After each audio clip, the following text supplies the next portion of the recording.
আজকে একটা মজার ঘটনা ঘটেছে। আজকে আমার দুপুর বেলায় প্রায় 40,000 টাকার মতো হারিয়ে গিয়েছিল। সুবহানাল্লাহ কে বলল রে? কত হাজার? প্রায় প্রায় 40-এর কাছাকাছি, বাট পরিপূর্ণ 40 নয়। আমি আপনাকে বলছি, জেলার নাম বলবো না, বদনাম হবে। হোটেলে ছিলাম ভাই, আমরা তো প্রোগ্রাম করি রাত 2টা 3টা 1টার সময় মানুষের প্রোগ্রাম শেষ হয়, ঘুমালে মাথায় সেন্স থাকে না। তো আজকে হোটেলে উঠেছি, সারা রাত জার্নি করে গিয়ে সকাল 9টায়। বলেন সবাই কয়টায়? সকাল 9টায়। সকাল হয়ে গেছে। তো আমি আবার পায়জামার পকেটে টাকা রেখেছিলাম প্রায় 35 থেকে 40 কাছাকাছি, এরকম কিছু একটা অ্যামাউন্টের টাকা। তো ঘুমানোর আগে টাকাটা পকেট থেকে বের করে বালিশের নিচে রেখেছি, বালিশের নিচে।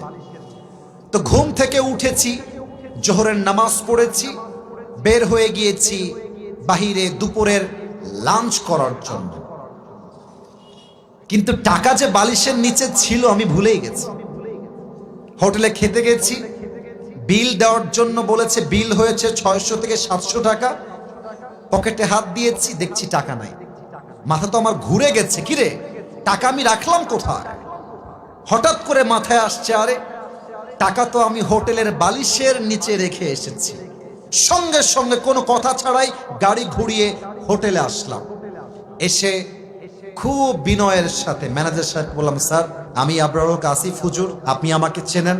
আমি আপনাদের হোটেলের রুমে বালিশের নিচে এত টাকা রেখে গেছিলাম, 1000 টাকার বান্ডিল আর 500 টাকার বান্ডিল রেখে এলাম বালিশের কাছে। বললাম, স্যার যে পেয়েছে আমাকে বলেন দিয়ে দিতে। তো দুইজন যুবক আসলো, যারা ক্লিনার, যারা হোটেল ক্লিন করে। আমি ডাকলাম, এই এদিকে আসো। ওরা আমাকে আগে দেখে নাই। বললাম, তোমরা কি আমাকে চেনো? আমাকে চিনতে পারতেছো তো? যে আমার বেড গুছিয়েছে, যে আমার বালিশ হটিয়েছে, সে বলছে, হ্যাঁ আমি আপনাকে চিনি, আপনি আসিফ হুজুর, আপনার ওয়াজ আমি শুনেছি। তোকে বললাম, বাবু যেহেতু তুমি আসিফ হুজুরকে চেনো, দেখো বাবা, আমি তোমার সঙ্গে ঝামেলা চাই না। আমার বালিশের তলে আমি টাকা রেখে গেছি, আমি 100% ড্যাম শিওর। টাকাটা বাবা আমাকে দিয়ে দাও, তোমাকে আমি হাদিয়া দিয়ে বাসায় চলে যাব। যুবকটা মুখের উপরে বলছে, না আমি টাকা দেখি নাই, জীবনেও না, এটা সম্ভব না, আমি 1 টাকাও হাত দেই নাই। আমি বললাম, প্লিজ ট্রাই টু আন্ডারস্ট্যান্ড, একটু বোঝো, আমার বাদ মাগরিব প্রোগ্রাম, আসর আজান হয়ে গেছে, দিয়ে দাও বাবা, কোনো ঝামেলা চাই না, থানা পুলিশ চাই না, দিয়ে দাও। আমি বুঝালাম, আমার ড্রাইভার বুঝালো, পিএস বুঝালো, ম্যানেজার বুঝালো, সে বুঝতে রাজি না। এবার হোটেলে মালিক চলে আসছে, বড়লোক, শিক্ষিত, অনেক বড় ঘরের মানুষ তিনি, এবং তিনি একজন অ্যাডভোকেটকেও নিয়ে আসছে।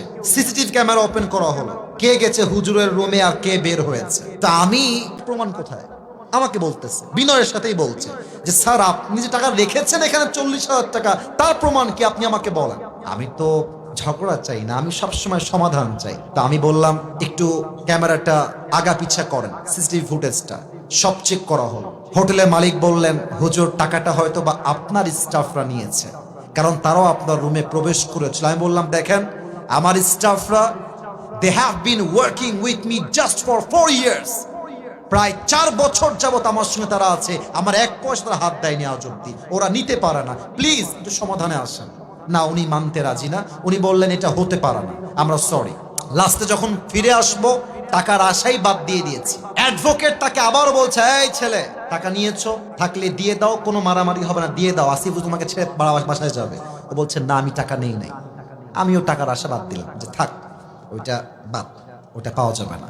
জাস্ট আসার সময় তাকে বললাম যে, স্যার দেখেন আমি আসিফ হুজুর, আমি কোনো গন্ডগোল চাই না, আপনার হোটেলের বদনাম চাই না, তবে একটা আবদার রাখবেন, এই যুবকটা যে রুমে থাকে, চেক হিজ রুম, রুমটা চেক করেন। বলছে, ঠিক আছে হুজুর, আপনার লাস্ট আবদার আমরা রাখবো। হোটেল ম্যানেজার, হোটেল মালিক, অ্যাডভোকেট এবং আমার 3 জন স্টাফ ও রুমে গেল। রুমে গিয়ে দেখবেন টয়লেটের উপরে একটা ছোট্ট করে জায়গা থাকে, এই ঢোপ টোপ রাখার জন্য, অনেক জিনিস রাখার জন্য। একজন গিয়ে সোজা ওখানে আঘাত করছে। যখনই খুলেছে দেখছে আমার সব টাকা ওখানে রাখা আছে। আর যখনই টাকা দেখতে পাইছে মালিক হোটেলের, ওরে ইচ্ছা মতো মারা শুরু করছে। সেই মায়ের আমি গিয়ে পরে ঠেকায় ঠুকাই নিয়ে আসলাম। আর ওই যুবকটা পা ধরে এত কান্নাকাটি। আমি বললাম, যুবক তুমি কি করলা এটা? তুমি আমাকে বলতা যে হুজুর আমি টাকাটা পেয়েছি, নেন আপনি, আপনার যা মন চা আমাকে খুশি হয়ে দিবেন, তাতেই আমি খুশি, আমি তোমাকে দিতাম অনেক টাকা খুশি হয়ে। তুমি কি করলা? এখন তুমি টাকাটাও পাইলা না, তোমার চাকরিও হারায় গেল। শিক্ষা কি পেলেন? শিক্ষা একটা, যদি আপনি জ্ঞানী মানুষ হয়ে থাকেন, আপনি মাথায় রাখবেন যে আমার এই টাকাটা দামি নয়, আমার বিশ্বাসটা দামি। যদি আমি বিশ্বাস রাখতে পারি, পুরস্কারও থাকবে, চাকরিও থাকবে, জীবনটাও সুন্দর হবে। মূর্খতা করবেন, চাকরিও থাকবে না, জীবনটাও অসুন্দর হয়ে যাবে। ঠিক কিনা বলেন?